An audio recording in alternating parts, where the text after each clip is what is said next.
Después de esta nueva derrota, los barcos estadounidenses difícilmente se atreverán a enfrentarse a la flota nipona de nuevo.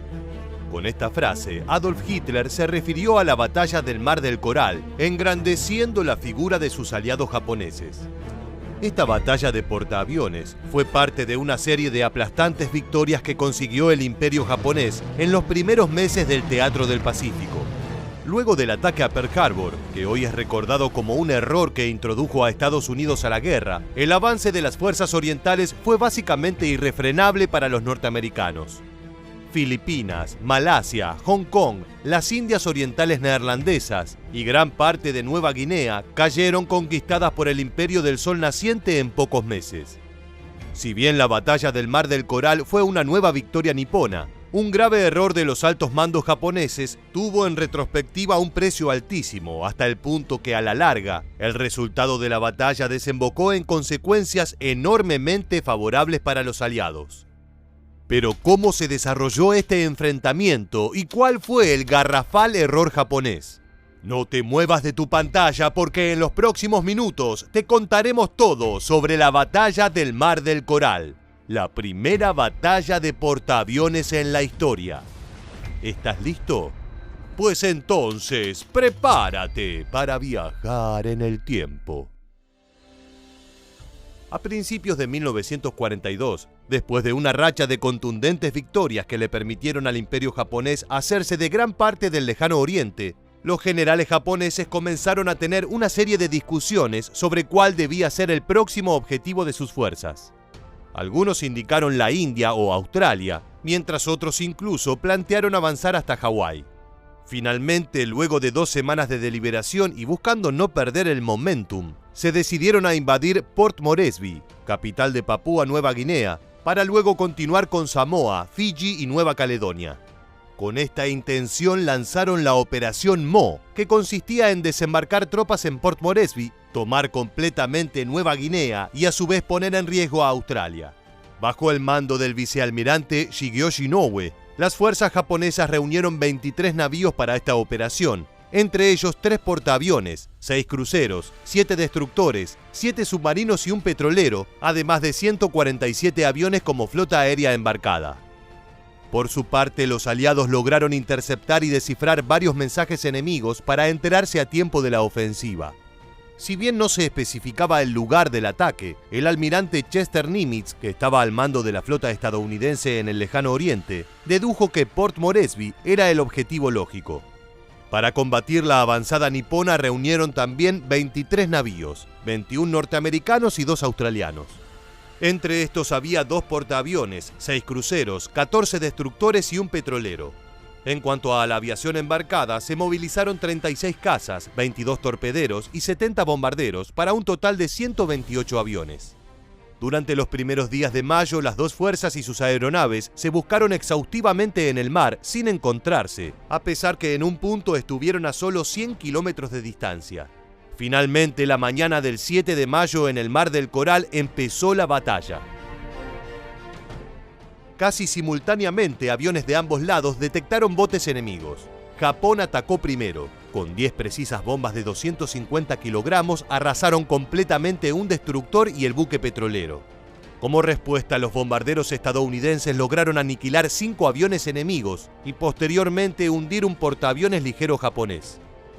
Esta primera parte de la batalla continuó con ráfagas de ataques de bombarderos Mitsubishi Ki-21 nipones que fracasaron en causar daño significativo a la flota norteamericana.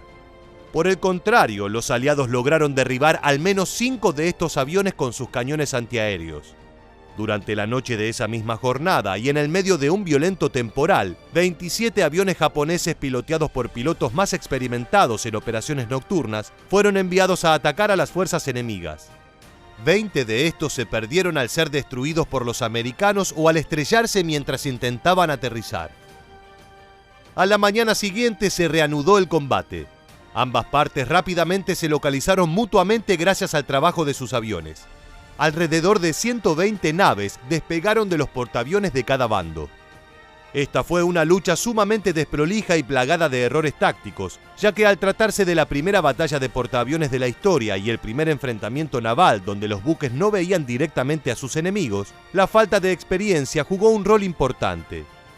Muchas aeronaves perdieron a sus compañeros. Luego realizaron bombardeos desfasados o aislados, atacando muchas naves simultáneamente, lo cual minimizó fuertemente la efectividad de las ofensivas. A pesar de esto, los ataques japoneses lograron ser considerablemente más incisivos, causando el hundimiento del principal portaaviones norteamericano.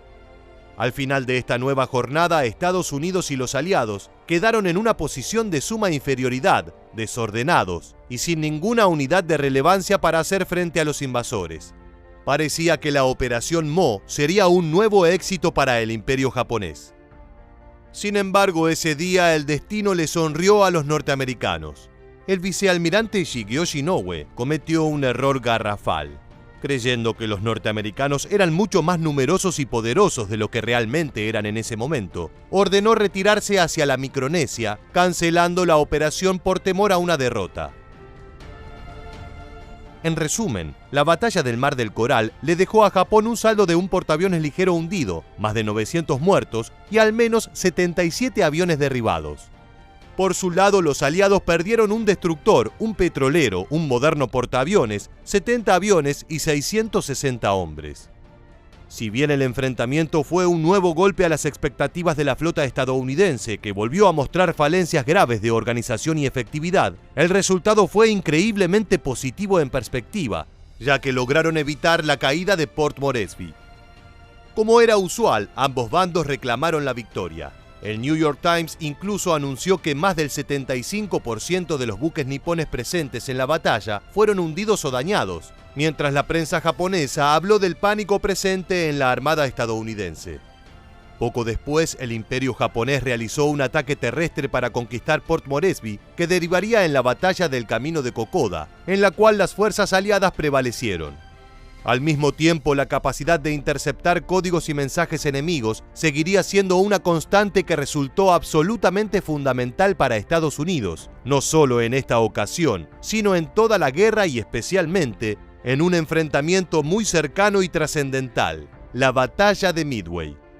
Allí Estados Unidos demostraría qué tan equivocado estaba Hitler con sus declaraciones luego del combate en el Mar del Coral. Llegamos al final del video y queremos preguntarte, ¿crees que de no haber cometido Japón este mayúsculo error, el resultado de la guerra en el Pacífico hubiese sido distinto o de cualquier manera Estados Unidos iba a surgir victorioso? Durante el principio de la Segunda Guerra Mundial, Estados Unidos decidió no intervenir militarmente en el conflicto, pero sí aplicó un duro bloqueo comercial contra varios países, especialmente Japón, nación a la cual golpeó con un embargo de petróleo. Estas decisiones llevaron a que el Imperio del Sol naciente lanzara un brutal ataque sorpresa contra Pearl Harbor, que empujó a los norteamericanos a entrar en guerra contra los nipones y todo el eje.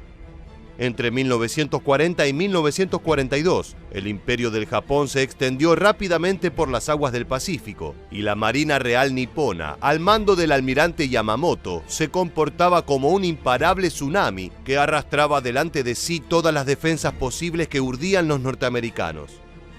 Por su parte, los estadounidenses acudían con temor a las batallas, ya que la pasión de los kamikazes amedrentaba a los capitanes más experimentados. Esto se demostró particularmente en la batalla de Mar de Coral, la primera vez en la historia en que se enfrentaron cara a cara dos flotas de portaaviones. Para Estados Unidos este conflicto fue el comienzo de su recuperación en el Pacífico, aunque la victoria estratégica le costó sus dos portaaviones más importantes, el USS Lexington y peor aún, el USS Yorktown. Pero la derrota de Japón, que involucró también la pérdida de dos portaaviones y una gran parte de sus fuerzas aéreas, fue una mancha en el impecable honor de Yamamoto, quien fue sumamente cuestionado luego de estos eventos. Los japoneses no podían permitirse perder más, y por esto decidieron tender una trampa a los norteamericanos. Así organizaron la Operación MI, nombrada de esta manera a partir de las Islas Midway, un atolón perteneciente a Estados Unidos ubicado en el Pacífico Norte entre Tokio y Pearl Harbor. El plan ideado por Yamamoto consistía en engañar a los estadounidenses. Una parte de la flota nipona atacaría las Islas Aleutianas, en un claro gesto de llamar la atención de la Marina de los Estados Unidos. Una vez que los norteamericanos fueran al encuentro de la armada japonesa, el resto de las fuerzas de Yamamoto rodearían a sus enemigos, replicando el ataque sorpresa que había conducido a la avasallante victoria que tuvieron en Pearl Harbor. La operación MI buscaba hacer un golpe de gracia contra las flotas estadounidenses, además de que representaba la posibilidad de recuperar su honor para el almirante Yamamoto, de quien dependía buena parte, si no la totalidad de la estrategia japonesa en el Pacífico. El objetivo del comandante en jefe de la Armada era destruir la mayor cantidad de portaaviones americanos posibles, urgencia que se incrementó considerablemente luego de que los estadounidenses bombardearan varias ciudades costeras de Japón, incluyendo Tokio. Esta osadía dejó muy mal parado al gobierno imperial, especialmente a Yamamoto y al vicealmirante Nagumo, quienes eran considerados los líderes políticos del país frente al emperador Hirohito. La flota norteamericana en el Pacífico debía caer y no había margen para el error. Sin embargo, el comandante en jefe de la Armada Imperial desconocía un hecho que ponía todo su plan en peligro. Los servicios de inteligencia de los Estados Unidos habían estado trabajando durante los 6 meses anteriores para descifrar los códigos de comunicación encriptados de las fuerzas navales japonesas y lo habían logrado. Gracias a esto, los marinos norteamericanos lograron interceptar un comunicado en el cual se especificaba cierto plan que requería crear una distracción para emboscar a la US Navy en un punto estratégico denominado AF. Por supuesto, los estadounidenses no sabían cuál era el lugar, ya que se trataba de un código, pero sospecharon de las Islas Midway. A partir de esto decidieron tenderle una pequeña trampa a los japoneses. Enviaron un mensaje falso desde Midway hacia Pearl Harbor, en el cual aseguraban que debido a una avería en sus depuradoras, solo les quedaban suministros de agua para unos cuantos días. Poco tiempo después, los norteamericanos interceptaron un mensaje codificado de los japoneses que decía AF tiene escasez de agua. De esta manera lograron confirmar el escenario para la emboscada. Al mismo tiempo, otra sorpresa esperaba a Yamamoto, quien confiaba en que los estadounidenses contaban con 2 portaaviones menos. De hecho, el USS Yorktown había sido reparado y se encontraba en servicio, hecho totalmente desconocido para los japoneses. De esta manera, ambos bandos se prepararon para una doble emboscada. El 4 de julio de 1942, a las 4:30 de la mañana, Nagumo lanzó su primer ataque contra Midway con una fuerza de 108 bombarderos, al mismo tiempo que 6 aviones de reconocimiento despegaron para ir en búsqueda de la flota enemiga acompañados de varios cazas Mitsubishi A6M0 que debían patrullar el espacio aéreo que rodeaba la zona. Fueron estos pilotos los que advirtieron algo extraño. A la distancia pudieron ver una gran fuerza naval norteamericana que no debía estar en esa ubicación según lo previsto. El escuadrón de reconocimiento alertó inmediatamente a Nagumo, quien se encontró frente a un dilema. ¿Hacía caso a sus aviadores y cambiaba la estrategia para enfrentar a la flota estadounidense, o seguía el manual de guerra japonés y continuaba con el ataque de acuerdo a lo planeado? Pese a que sus hombres le aconsejaron que lanzara un segundo ataque contra los norteamericanos, Nagumo prefirió esperar a que el bombardeo contra Midway acabara. Esta decisión le costó la batalla. El contraataque norteamericano no se hizo esperar y los portaaviones USS Yorktown, USS Hornet y USS Enterprise lanzaron una ofensiva total contra sus pares japoneses. Las oleadas de los lentos bombarderos Douglas TBD Devastator comenzaron a sobrevolar los buques nipones, aunque todos fueron destruidos.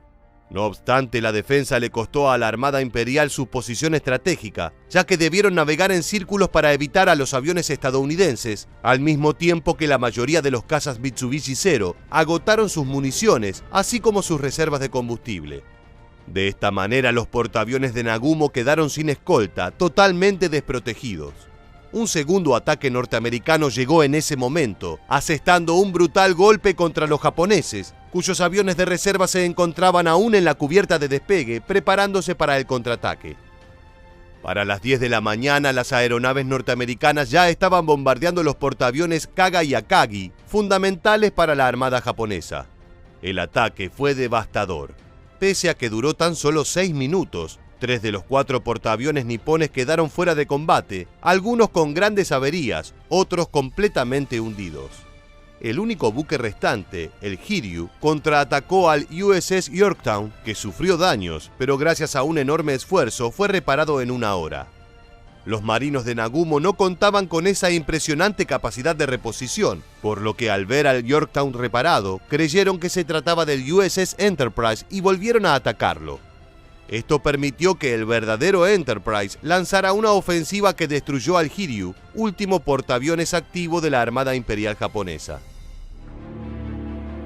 Para el final de la batalla, Japón había perdido sus 4 portaaviones, además de un crucero, un destructor, 248 aeronaves y 3.057 vidas humanas. Del lado contrario, los norteamericanos sufrieron las bajas de 307 hombres, además de un portaaviones, un destructor y 150 aeronaves.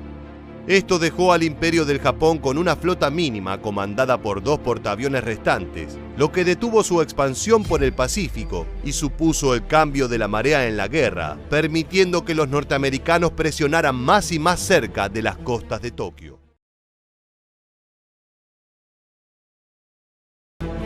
15 de junio de 1944. Son las 7 de la mañana, pero ningún marín duerme a bordo de las más de 300 lanchas anfibias que pronto desembarcarán en las costas tropicales de la isla de Saipán. Su misión es hacerse con 43 millas cuadradas en el medio del Pacífico. Sin embargo, los defensores saben que este es un momento crucial para detener el avance de Estados Unidos, que desde hace 2 años le ha ganado isla tras isla al Imperio del Japón. Así que cuando el primer soldado ponga un pie en la arena, las balas y los cañones serán iguales o peores que el día D en Normandía. ¿Quieres saber cómo fue la batalla de Saipán y por qué no tuvo la repercusión de su contraparte europea?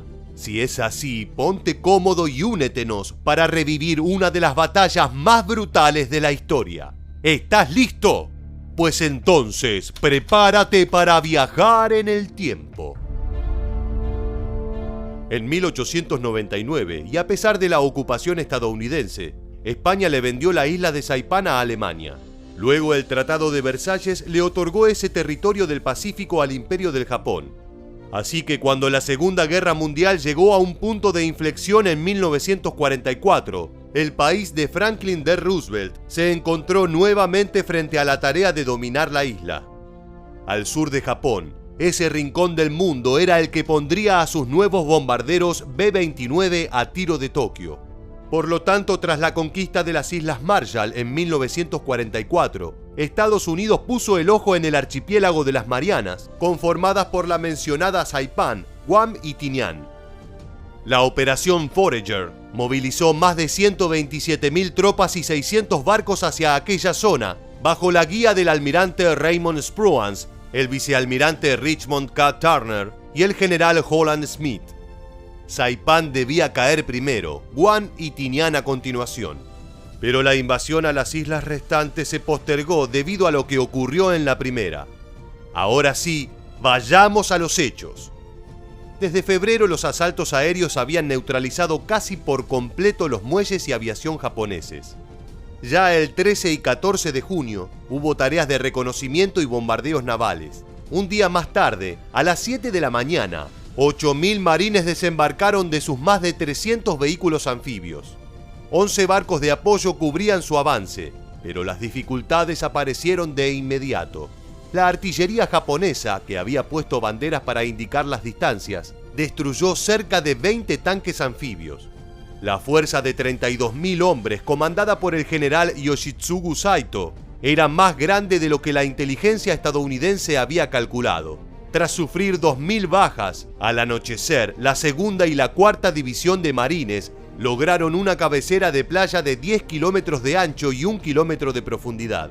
Para el 18 de junio, y pese a sus contraataques, el general Saito abandonaba el aeródromo de As Lito. Sin embargo, las complicaciones se volvieron más sangrientas. Aún sin líneas de suministros, los japoneses estaban dispuestos a pelear hasta el último hombre. Así fue que se escondieron en las numerosas cuevas del paisaje volcánico y realizaron ataques nocturnos. Los norteamericanos desarrollaron tácticas para limpiar esos sectores, lo que incluyó el uso de lanzallamas. La jungla y el terreno irregular devinieron otra arma de Japón para obligar al combate cuerpo a cuerpo. Asimismo, los refugios civiles eran muy similares a los búnkeres, por lo que el uso de explosivos con gelignita o napalm causó gran cantidad de bajas entre quienes además sucumbían ante el fuego cruzado. Allí estaba la etnia de los chamorros, una maltratada por las tropas japonesas en Guam. Mientras en las aguas circundantes el almirante Spruance ganaba la batalla del mar de Filipinas, en tierra la cosa era muy distinta. Claro que había tanques de apoyo, pero se estancaban como sucedió entre el 19 y 21 de junio sobre la llamada Cresta 300. Tal fue la resistencia japonesa que varios de sus contraataques tuvieron que ser repelidos con fuego naval. Pronto los soldados pusieron apodos tales como Purple Heart Ridge, Death Valley y Hell's Pocket a las defensas niponas. Debemos remarcar que a 1500 kilómetros de la base de Guadalcanal, la logística había sido compleja. Más aún, marines y ejército habían entrenado de manera separada. Por tanto, surgieron conflictos táctico-estratégicos. Luego, el general Smith removió de su cargo al comandante de la 27ª División de Infantería, Ralph C. Smith, por tardar demasiado en asegurar las posiciones enemigas. Pero las fuerzas de Estados Unidos avanzaron poco a poco hacia el norte, sobre todo a partir del 21 de junio, durante la segunda fase de la campaña. Allí se decidió atacar el centro de la isla y enviar a los marines a las costas para encerrar al oponente. Aunque la 27ª División de Infantería se hallaba en desventaja frente a las ametralladoras de las colinas, logró moverse y resistir numerosos contraataques. En julio comenzó el principio del fin, con caminatas del 1er y 3er batallón que incluyeron casi 2 kilómetros de campo abierto a plena luz del día. Las órdenes eran avanzar sí o sí.